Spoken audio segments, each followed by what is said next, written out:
Hello, everybody. Welcome on the Lights on Data show. We are your co-hosts, George and Diana. And today we're going to be talking about some very, very interesting topic, how we're going to map the digital journey, of the digital customer. And I have the pleasure of introducing our guest today. Maciej is the CEO of Piwik Pro. He is an ad tech and martech expert, founder of several successful companies, and an online privacy rights advocate. Striving towards more conscious data use and a healthier digital advertising ecosystem, Maciej is currently devoting his knowledge and skills to developing Piwik Pro, a privacy focused analytics platform, the perfect alternative to Google Analytics. Piwik Pro is widely adopted in the healthcare and financial sectors, among government institutions, and by large enterprises, including Fortune 500 companies. With the help of a team of over 100 people, he's shaping Piwik Pro Analytics Suite into a must have for industries handling sensitive data and a platform of choice for every privacy friendly company. Privately, our guest is a general aviation pilot and a cat lover.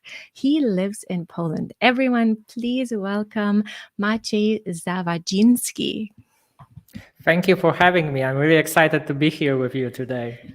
We are very excited of having you here as well, Maciej. We are really passionate about your hobbies as well. Do you ever combine cats and flying? No, that two does not work together really well. So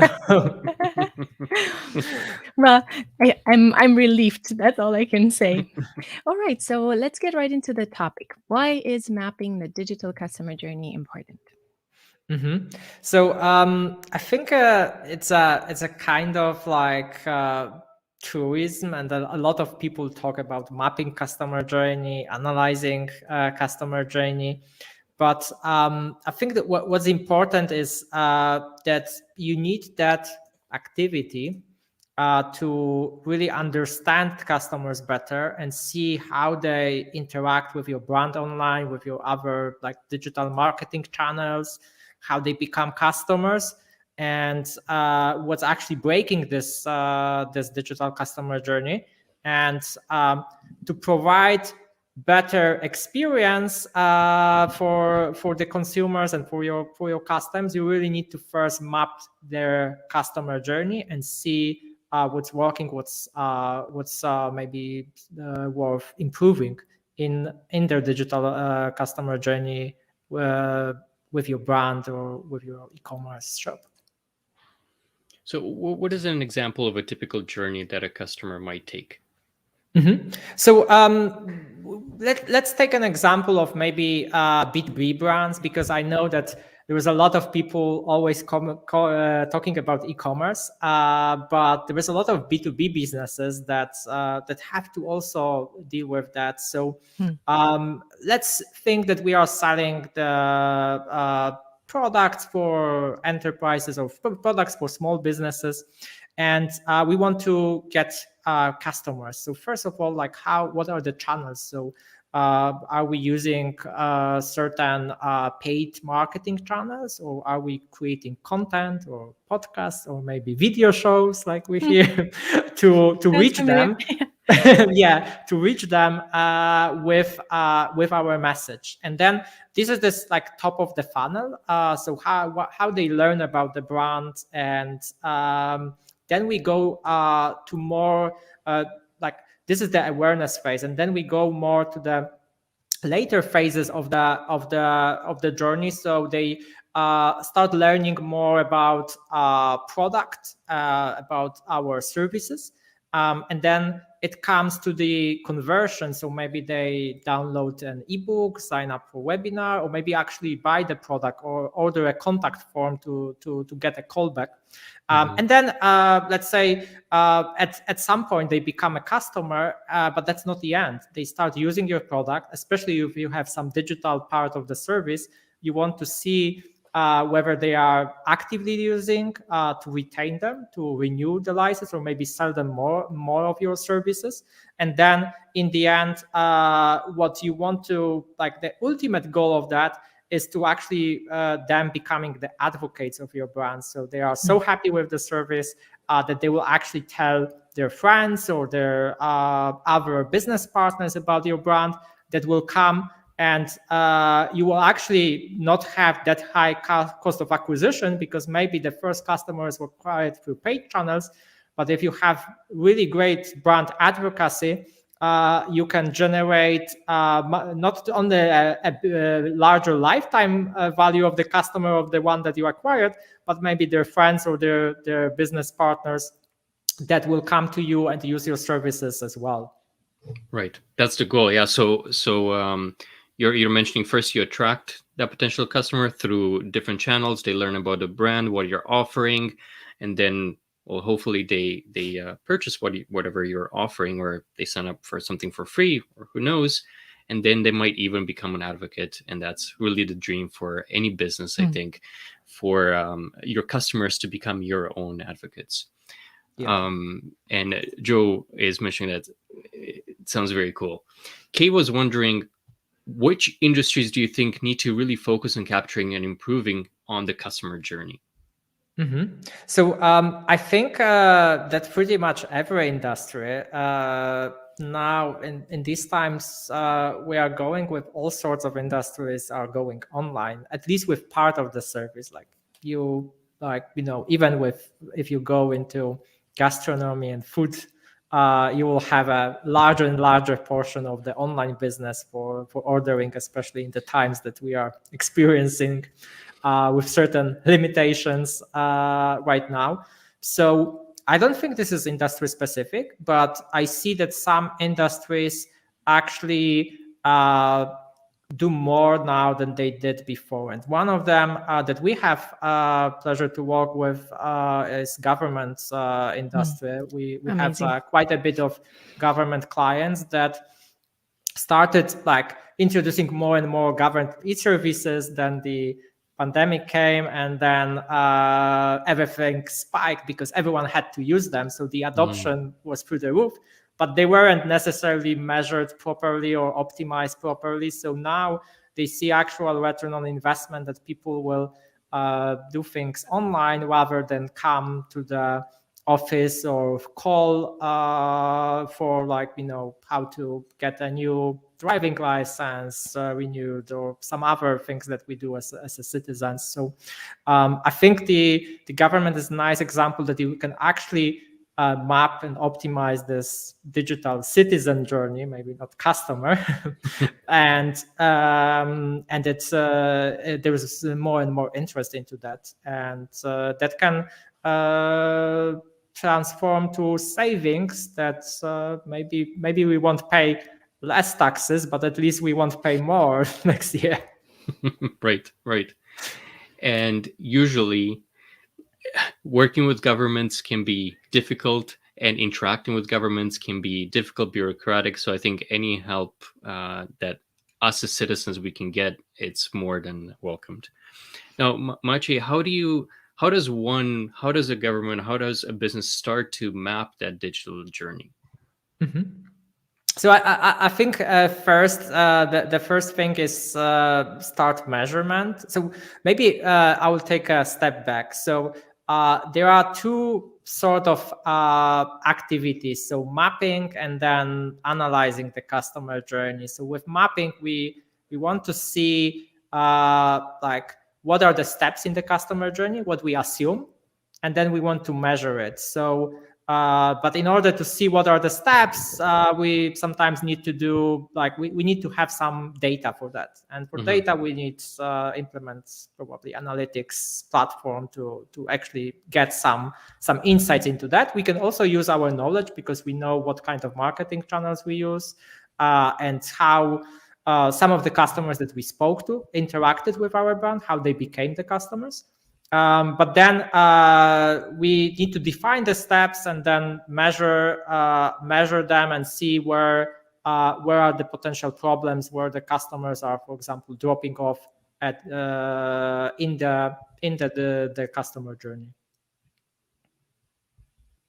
Okay. And so, for example, I've noticed let's say myself as a small business. Is there a tool that I could use? And I'm, looking at Piwik Pro as that first option. Can you tell me a little bit more about it?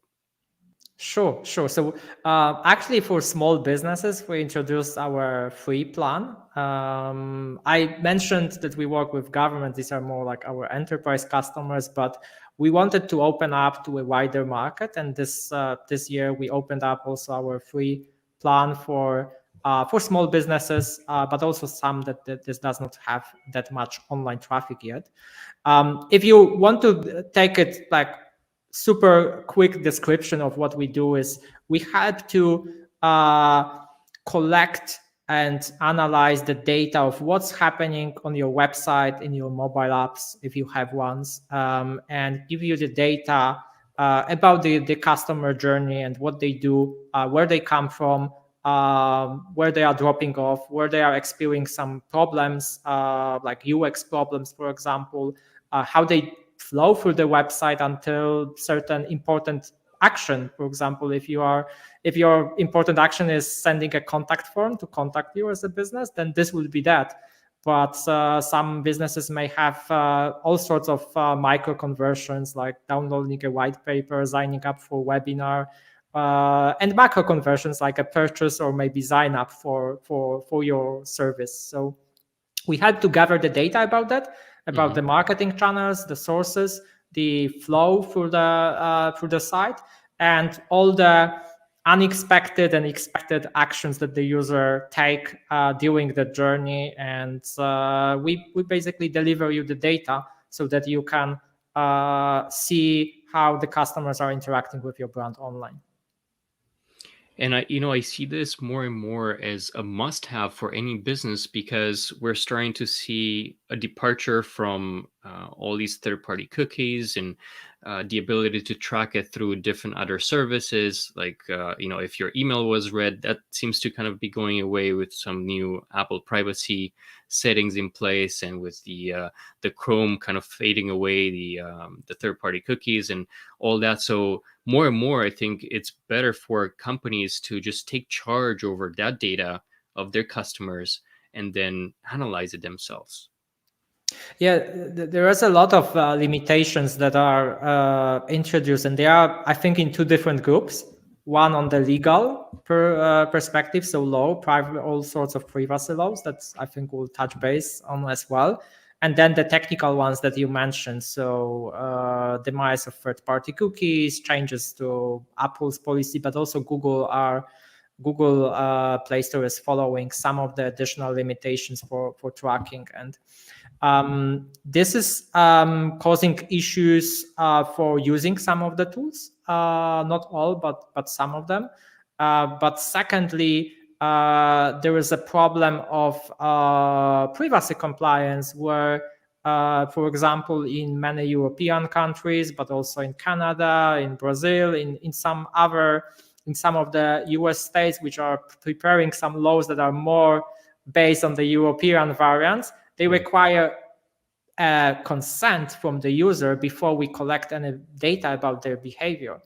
And the current climate is that a lot of regulators say that if you are collecting it only for your use and you don't share it with third parties, it's only used you as a website owner, as a business owner.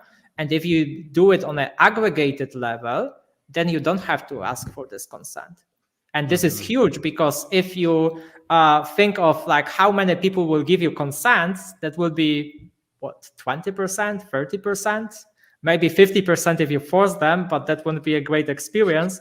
But you will be losing a lot of data. That's the bottom line. And if you really give the opportunity, like if you try to do this on an aggregated level in a privacy compliant manner, then you can have the full data set, and that will definitely impact the decisions that you make. So you'll have more data and you will be not working in a blind.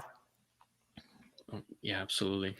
I just wanted to point out that Piwik Pro does have a free plan that we encourage you to use. The one that Maciej just mentioned, and you can find it on the website. It's the core plan. Right. So just go to Piwik.pro/core-plan. Yes, and from my understanding, it's not a trial. It is a free plan with a lot of awesome features as well. So, Yeah. Maciej, I have to ask. So, you founded the company in 2013. In 2017, you raised $2 million in funding for product development and sales and marketing.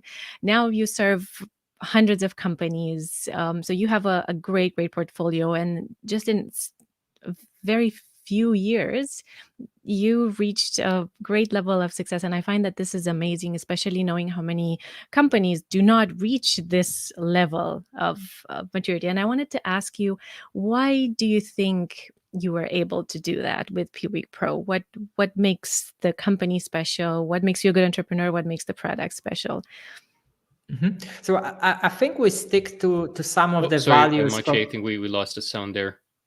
Can you hear me? Yeah, can you hear me? Yes, hear you. yes, I can. I Yep. think you Oh, lost okay. the sound. I lost We the can sound. hear you. We can hear you. All right, It's yeah. just Okay. So what I wanted to say that we stuck to our values from the beginning. So we wanted to provide an alternative to Google Analytics and to like monetization of the user data. We were, let's say, privacy friendly and secure analytics way before it was a topic in the media. So way before GDPR came in place, way before the consumers became more aware of that. And I think because we were so like we were so into this topic that we came up with a really good product and solution to solve some of the issues. It wasn't easy, like even in the year of GDPR, like still a lot of companies like ask like, why I can use Google Analytics for free. Maybe that's why should I choose anything else if 80% of websites are using that and so on. And now we have like huge leverage because of this, for example, exemption from the consent of our platform and so on. But we focus first on some of the niches that worked very well. So, for example, we knew that government clients don't necessarily like Google or want to send data to Google. We knew the banks will do. Banks are also very afraid of that, and that's why we are probably the only analytics platform of that caliber that have an on-premises and private cloud version that can be hosted on customers' infrastructure. But we did it just in the response to what customers were telling us, that they want to have more control over the data. They don't want to send it to third parties. And that's like how we went industry by industry. Now we become more visible just because the whole privacy topic become more important and more consumers become aware of that. And you can see now like companies even like Apple are introducing pro privacy features, but that's not because they want to be so good. Nice. It's so nice. It's just because that's what consumers want, and they want to sell their products, so they respond to that. So we aim at being mainstream analytics platform now, and that's why we also introduce our free plan to also make it more popular, make it more accessible for also small businesses, not only for enterprise clients. But it wasn't that easy in the beginning. It was really hard, and it was going industry by industry. And once you have like 2-3 clients in the industry, it's easier to convince others because you can tell like how the others are using it and benefiting it from. Well, I can imagine it's a journey. Right? Yeah, it's a journey. It's a real journey. And I think a big statement of the fact that you really take privacy seriously is the fact that you have clients from healthcare and the financial sector. So more and more companies choose your solution. Probably one of the main reasons is also the regard for the privacy aspect. Right. Yeah. There are actually two, like there are privacy and security, and many people say privacy and security. There is a big common part, but there are also the parts that are strictly security. And as you pointed out, like healthcare and finance sectors are very like strict about security. also about privacy. It's not that they don't care about it, but the security is number one, and number two is privacy. While in government, you will have privacy even higher, because they are the regulators and they cannot not be compliant while regulating other companies. So it's super important for them, especially in the countries which have very strict privacy laws. Right. We have a few questions that are coming in, like waterfall here. So just want to take one from Christine. Hi, Christine. She's joining in from Chicago, and she's wondering that, are there any aspects of neuroscience marketing involved when mapping the journey of a digital customer?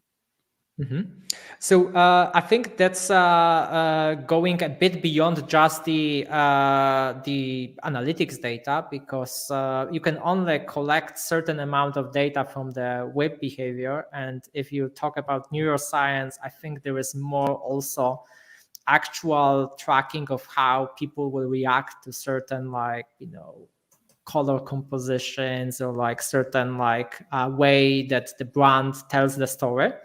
I think this is part of that.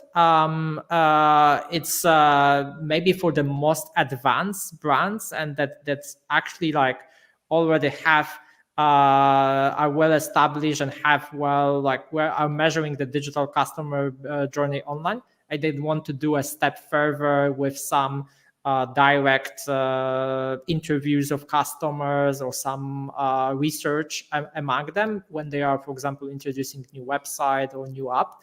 And that's a very interesting topic as well. But it's more, I think, I don't see this yet to be automated with tools. It's more like a research of the person that would be conducting that. Right. So a few more questions, but first, one of mine. What are some of those action items as a result of the mapping exercise and the journey data analysis? So once we map the digital customer journey, what do we do? So first, we measure, so we identify some key KPIs that we are going to track on each of the step of the journey that we map. So for example, we want to see okay, what would be the percentage of conversion from going from homepage to sign up page, or from our click in the ad to our website, and so on. So we want certain KPIs. Some of them may be much more complex and elaborate that I gave. We will certainly have to create some sort of dashboards and reporting framework that will allow us easily monitor the KPIs, and especially if we have some large deviations from the KPIs, let's say week over week or month over month, that cannot be explained. Or sometimes we can explain them. Maybe there was a Thanksgiving or some Christmas, etc. So our KPIs won't be exactly the same in these periods. But we have to monitor that. You may annotate this data in some way, that when there were important events like launch of the new site, because what's also important besides the KPI is the story around it, because the KPI may be going up, but we have to have some explanation for that. It does not happen just out of blue. And on the other end, if there is a drop, we also need to see was there a change that we did that contributed to that? So then there is this story. And then I think the rest goes into analyzing these journeys, maybe find some new ways that the customers are flowing through our website or digital properties, to see maybe how we can influence this journey to get them to the one that we want the customer to take. Which is the ultimate goal, right? Absolutely. Kay was wondering if there are any pitfalls to avoid, assuming that you've seen several things go wrong in your experience. And maybe you haven't. Yeah, I'm a bit skewed here in this topic, and I will take the first one as the privacy compliance, because that's what we've seen. And I will give two examples. One that's there's this list that was published by one of the European advocates for privacy of websites that are not compliant. So getting on such list is not good for for your PR, and the regulators may be knocking on your door on the next day or maybe next month, given that they take some time to process. But on the other end, you may take the compliance in a so like literal strict way that you actually decide, okay, I shouldn't track any data because this creates risk if I collect it. And then that's a huge pitfall as well. Like you have to have some balance. I'm not saying that this is a balance of being compliant or not. You want to be compliant, but you want to find ways that you can have the valuable data based on which you can make the decision. So that's maybe first pitfall or two pitfalls already on the compliance on one spectrum and on the second one. I think the other thing is that we collect data, but we don't know why. So we didn't make any plan. Usually when we go into the implementation with the client, and we for all our enterprise clients, we try to during the first month to define the tracking plan, the key business KPIs, why, what they want to track, and then help them configure the product so that we actually can capture them. And that's very important because we are not here for the sake of like collecting as much data as we can, and then thinking later what we want to do with that. You should first think like, what do you want to learn, and then actually design the tracking that suits your needs, and that will produce the KPIs that are really important. And maybe on this topic, the last one that I will call out is having too many KPIs. Because if you have 25 different KPIs, I can guarantee you that you won't make any decision, and it won't be valuable. And after 6 months, you will probably not monitor it at all. Very good point. And do you have a recommendation on what's that optimum number of KPIs an organization should track? Oh, that's really depends on the organization, but I think they need to be single digit, and I would say 5 to 7 is a still reasonable range. Of course, the less the better.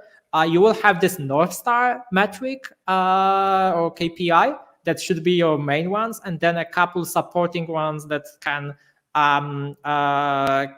help you to monitor the health of that, because you may have the KPI that is ultimate. Let's say the KPIs is the value of the sales that you do, but if your sales cycle is 3 months, you probably want to measure something in the beginning. For example, the number of sign-ups or number of orders for trial, etc. So you need something that will be closer to monitoring if you are performing your marketing, for example, correctly or not. So usually there are a couple, and it's not that you won't be looking at any other metrics. KPIs are telling you whether you are doing well or not, or off the plan. But then you will probably, in a day-to-day work, you will analyze some other metrics to understand why this KPI is off. And then you have all the other metrics that you have available in analytics and other systems that you can dig deeper. But the ones that are important are the KPIs that you first look at. If it's everything going according to the plan or below, or hopefully above. I love this very concrete suggestion. Yeah, absolutely. We have a question here from Arun, and he was wondering, since the customer may generate a lot of data at transactional basis, how do we fix the static data entity? And I would like to ask, maybe to add to this, with Piwik Pro Analytics Suite, can you just augment that customer data with other data sources and maybe some internal data sources, other databases? Can you modify the data in any way?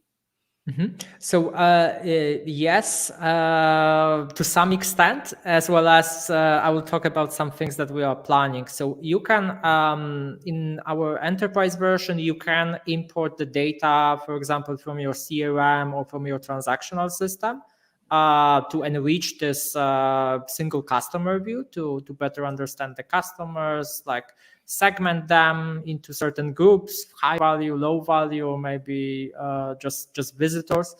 And that's one end.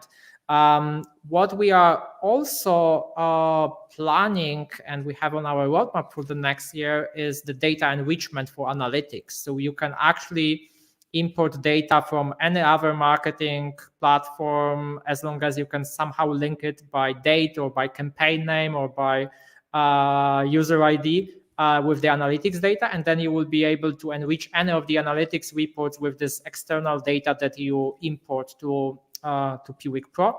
But that's something that is coming next year. You can already enrich the profiles of the customers that you track in our CDP module. But we plan more, and we see actually a trend where like on average marketers use anywhere from 5 to 10 tools, and not maybe all generate data, but most of them generate data, and you want to have a way to combine it. And what we see customers are doing today is they are using some of the connectors to, for example, Power BI or Tableau or Data Studio and connect it there. But our ultimate goal is that they don't have to use these connectors. They can do it in Piwik Pro directly. Awesome. Yeah. Anything else that you'd like to add? Thank you very much, Maciej, for everything today. What are the action items for our listeners? Yeah, I think the action item would be to check out our product, our free core plan, which, as you said, there is no limit to that. You can use it for free for as long as you want within the limits, which I think are quite generous, especially for small and medium businesses. And if you have any question or interest in our enterprise offer, feel free to reach out and follow me on LinkedIn and our company to learn more about the exciting features that we are releasing, like almost every month, every 2 months. Amazing. Thank you so much, Maciej, for your time. Thank you so much for your very valuable insights. And thank you everyone who was here today and who is going to listen to the recording. Thank you for being here. Thank you for your interesting questions and for your lovely energy. And I wish a wonderful weekend to everyone. Bye, everybody. Thank you, Maciej. Bye. Thank you very much. It was great having you here. It was great having you. Exactly. We loved having you in this episode. Bye.